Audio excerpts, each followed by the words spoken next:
So the crystal today is the blue lace agate. It is a gemstone. It's not super rare, so it's readily available. It usually comes as a small stone tumbled. In the crystal Bible here, it shows this beautiful crystal that kind of looks ambery, so it can come with some darker lines, but it's usually pale blue. It's absolutely a throat chakra healer, and it allows free expression of thoughts and feelings. What I really like about this, and I can use it with the social media that I manage with Nancy on her brain integration page, is it is an elixir for the brain. It helps with the nervous system. It takes tension off the skeletal system. So this can help with thyroid deficiencies, throat and lymph infections, and it's, again, particularly around the throat area, but it helps with experiences of higher energy. So it's a spiritual stone, so really great for the crown and the third eye chakra. And another thing that I liked hearing about this is it neutralizes feelings of anger and gives emotional peace. So on that flip side of when you're not feeling that you have trust in your life, or you're having trust issues with someone, it usually does stir up some emotions like that. So the blue lace agate can help counteract. I hope you enjoy the rest of today's episode. What up, guys? I'm Katie, your hostess of Coffee and Crystals. There's little Finn, my spirit animal. Look, he even just moved so he could be in the camera. And we're here to talk to you guys about not just crystals, but you've stumbled upon a little series on coffee and crystals that I didn't even realize I was making for you guys until I was planning this episode after last week's episode that was all about pain and how you can utilize pain, the emotion that comes up in your life, as a superpower. So we're gonna just extend that idea and talk about trust right now. When I was thinking about the episode that I wanted to create for you guys, the idea of trusting your journey came up because I am absolutely smack dab in the middle of that concept. I feel like every day there's this new obstacle thrown at me, even this morning, I've recorded this episode a couple times. Oh my God, Finn, those of you guys who are watching this, Finn is so funny. He's really into what I'm telling you guys. So what I was saying is I recorded this episode a couple times. So I feel like that's annoying. I kept losing my audio. I don't know. I could go down the list of all the different issues I've been having. So with that, I want to tell you guys that life isn't easy, and many of you have been reaching out to me and are like, how are you still going? How are you so motivated with everything that's going on in your life?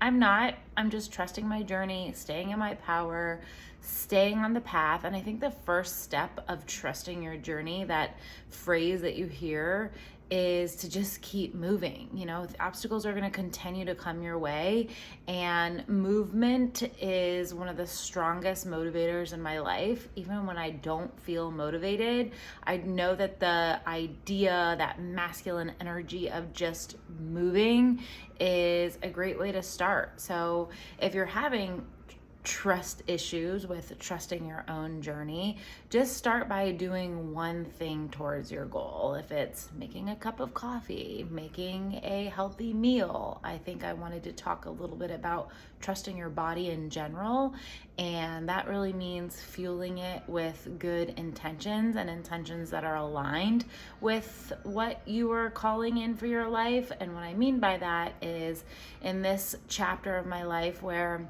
I've just recently lost a big paycheck, and my friend has relapsed, and I had skin cancer, and I woke up this morning really menstrual after losing all the content of this video and knowing that I had to re-record. I am fearful. I am all of those things, but I know that I have to believe that all of this is part of the bigger picture, and I have to take care of myself. And the first thing that I do is listen to my body. And even though I feel like I should be going 100 miles a minute, if I'm tired, I take breaks. I get outside. I am making sure that I'm listening to my body and feeding it with nutrition. How many times have you eaten something and then your body reacts in a certain way and then you just eat that thing again. Like, I think a big part of trusting is a physical aspect of trust, and that's trusting your body. Your body also gives you some funny signals when things are off. Have you ever been around someone that's like kind of a little creepy and you kind of get those hairs behind your back? So you can listen to your body and trust your body in that way.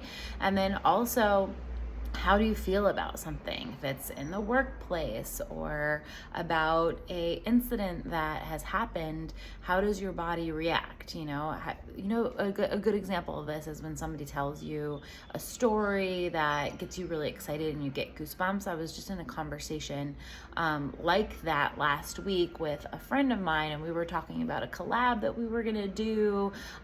Leah, she's the owner of the Fit Girls Club. We were talking about ways that we can collab, and I can help her find more vendors for this conscious market that she has throughout LA. And we were just chatting, and everything was giving each of us goosebumps. Like, we were getting excited. So I think you can get goosebumps when things are creepy or not aligned, but you can also get them when things are really exciting. There's also times where I feel like I haven't trusted my body. You get that gut feeling, trust, you feel it all over your body. And what I learned why I was looking up this subject is that trust isn't just in your gut, your second brain, it's in your heart. I had a lot of trust issues in my past relationship, and I really felt like when that trust was broken, my heart literally cracked. And also, trust issues show up in your head and your mental and emotional state. I think there has been times in my life where I didn't trust anybody, which meant that I was like almost manifesting in more untrustworthy people because I was fixated on the fact that nobody was trustworthy. And guess what? Everybody in my life that was getting brought to me were people that were letting me down and breaking my trust. So I do think there's this element of, when you're fighting back unreleased trauma and baggage that you haven't worked through, then you start to manifest that stuff into your life when you don't even mean to. I think in this past year, I was working with my therapist on just setting boundaries. And I think that's important when you are thinking about trusting and trusting yourself. It really does have a lot to do with the boundaries you keep. And what I learned about this is that I was actually too trusting in my life, and I was not setting boundaries in my relationships, which was opening up a whole can of worms of untrustworthy things, of people taking advantage of me. And once I learned to draw a line in the sand and have clear boundaries in my relationships, I feel like the trust was stronger, and the trust is stronger. And in my current relationships, they feel so much healthier. There was also this point in my life that, to kind of piggyback on the fact that I wasn't trusting anyone, I think trust and forgiveness are correlated. I think many times, in my journey of like setting boundaries, I then was like cutting everybody off. Like, if somebody messed up, I was like, oh, they're dead to me. Like, I almost like was too extreme on the other side. It's just like, oh, no one was allowed to mess up. And I kind of had this aha moment in this past journey of, what happened to me in my previous job, and, not being able to tell my side of the story and, get that place where I could kind of come from my perspective.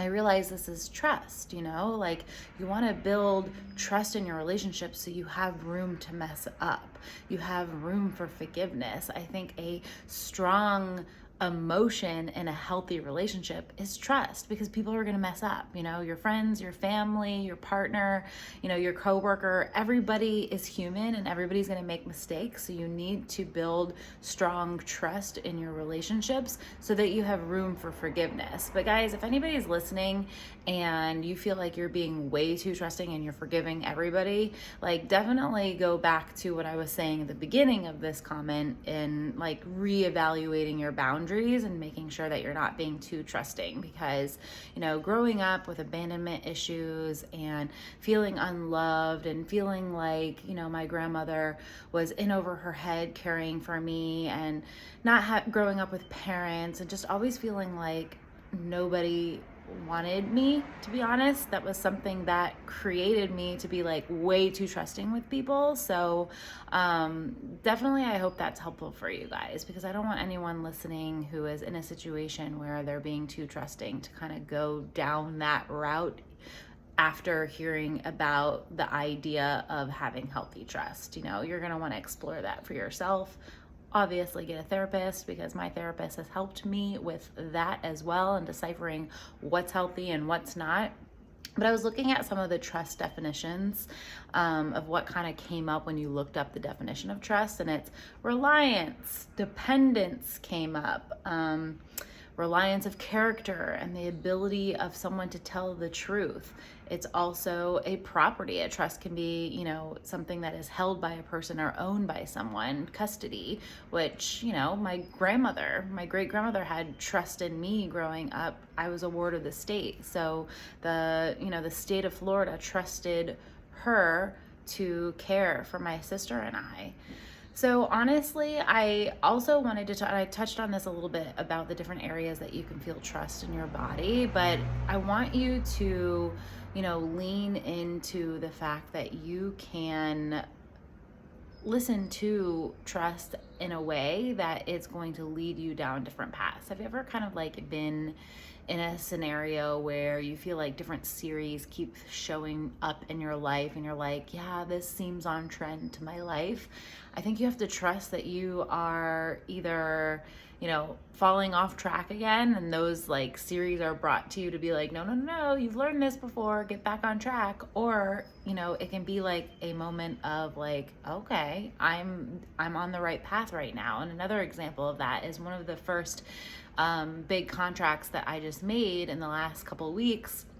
We were talking about an event that was happening on June 10th, and the first person to sign up with me was like, oh my God, I'm so excited to work with you. June 10th is my birthday. And then it dawned on me that June 10th, the first event that I was setting up for people on this new like contract job, is also my great grandmother's birthday. And she is just a guru in my life, constantly sending me signals from heavens above. And I think that that would be a good example of trusting my journey, trusting my purpose, trusting the direction that I'm on. And these signs, you can call them into your life. You can, you know, pray, journal, just be quiet and set intentions. Whatever resonates with you, you can call the energy in of trust. And if you feel like you're unbalanced in this center of your life and this emotion, then you probably are. So, you know, it's nothing to get worked up about, but, you know, some trust emotions are like jealousy, rage, anger, feeling like you're looking over your back, feeling like, you know, you don't have anybody in your life that understands you. These are all seeds that are, you know, really developed from not having healthy trust in your life. So I hope this helps. I have a doctor's appointment to take out the rest of my stitches. I'm so excited to start the rest of my skin healing journey. This is what the bottle looks like. It's super pretty. I love it. And it's pink, so the ladies love it. The skin liquid collagen reduces wrinkles. It improves skin's hydration. It keeps you looking young, full of vitality.